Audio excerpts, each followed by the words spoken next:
Sports കൗൺസിലിന് കീഴിൽ ഇടുക്കി നെടുങ്കണ്ടത്ത് പ്രവർത്തിക്കുന്ന centralised sports hostel അടച്ചുപൂട്ടൽ ഭീഷണിയിൽ.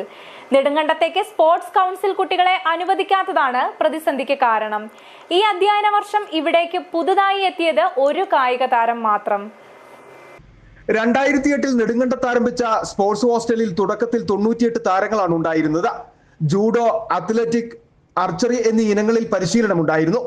ജൂഡോയിൽ 5 താരങ്ങൾ അന്തർദേശീയ മത്സരങ്ങളിൽ വരെ നേട്ടം സ്വന്തമാക്കിയതുൾപ്പെടെ നെടുങ്കണ്ടത്തെ കുട്ടികൾ മികച്ച നേട്ടമാണ് ഇക്കാലയളവിൽ സ്വന്തമാക്കിയത്.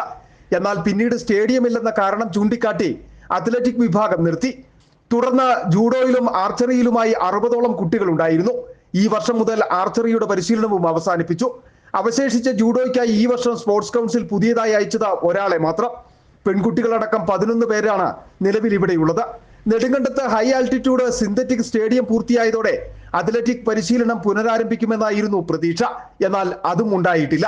കുട്ടികളുടെ അല്ലെങ്കിൽ താമസത്തിന്റെ ചെറിയ പ്രശ്നങ്ങളുണ്ടെങ്കിലും ഇത്രയും നാൾ ഈ 98 കുട്ടികൾ ആവശ്യ പരിശീലനം നേടുകയും കുട്ടികൾക്ക് വളരെയധികം നേട്ടങ്ങളുണ്ടായിരുന്നു. ദേശീയ തലങ്ങളിലും അന്തർദേശീയ തലങ്ങളിലും ജൂഡോയെ സംബന്ധിച്ച് അന്തർദേശീയ താരങ്ങൾ നമ്മൾ ഇവിടുന്ന് ഉണ്ടായി. അവരെല്ലാം വിവിധ ഗവൺമെന്റ് സർവീസിൽ ജോലി ചെയ്യുന്നു.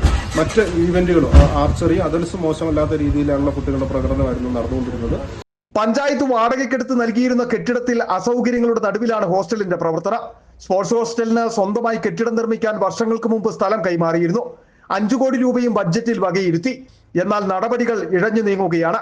അടിയന്തരമായി കെട്ടിടം നിർമ്മിച്ചില്ലെങ്കിൽ ഇപ്പോഴുള്ള കുട്ടികൾ പോലും നെടുങ്കണ്ടം ഹോസ്റ്റൽ ഉപേക്ഷിക്കുമെന്ന കാര്യത്തിൽ സംശയമില്ല. City vision, Nedumkandam.